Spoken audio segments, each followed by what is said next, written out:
Au pied de nos immeubles, dans nos rues, chaque nuit, ils affrontent le froid, la pluie et le vent. En France, selon l'UNICEF, près de 3000 enfants sont sans logement. Nous en avons rencontré des dizaines avec leurs parents. Des enfants scolarisés qui, au quotidien, dans les cours de récréation, passent inaperçus. Et pourtant, Florence Bouquilla, Marie Petitjean. Une ambiance de fête, des vitrines qui scintillent, mais devant les grands magasins parisiens, chaque soir, des enfants sans abri.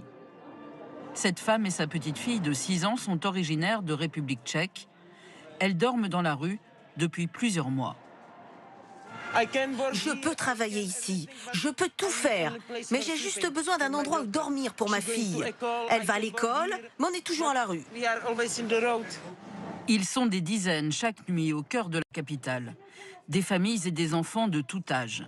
L'État a l'obligation de trouver un hébergement à tous les sans-abri, mais les centres d'urgence sont débordés.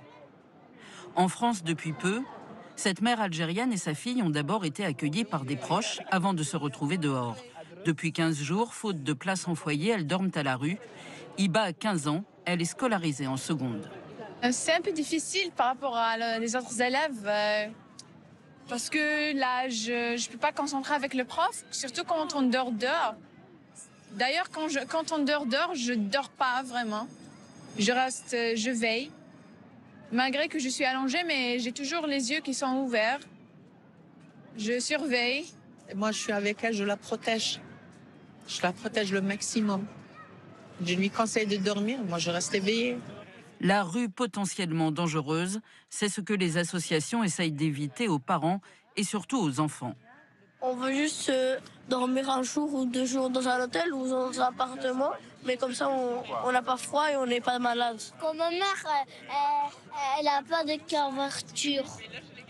Ta maman, elle n'a pas de couverture? Ils ont volé les couvertures. On a des enfants de plus en plus jeunes, on a des enfants en situation de handicap, on a des personnes complètement abandonnées. À Paris, c'est 1700 enfants rencontrés depuis le 1er janvier. Un tiers d'entre eux avaient moins de 3 ans. Ce soir, cette famille d'origine marocaine a eu de la chance. Elle va être hébergée pour une nuit chez des particuliers dans l'Essonne, à 1h30 de Paris. Face au manque d'hébergement d'urgence à Lyon, les écoles se sont organisées. Elles accueillent 89 élèves sans domicile, avec leurs parents et parfois même leurs grands-parents, comme pour ces élèves kosovars. Moi et ma grand-mère, on dort ici. Là, il y a mon grand-père qui dort. C'est bien parce que on a une cuisine, on peut au moins manger, parce que voilà, c'était pas tous les jours que je voyais ça.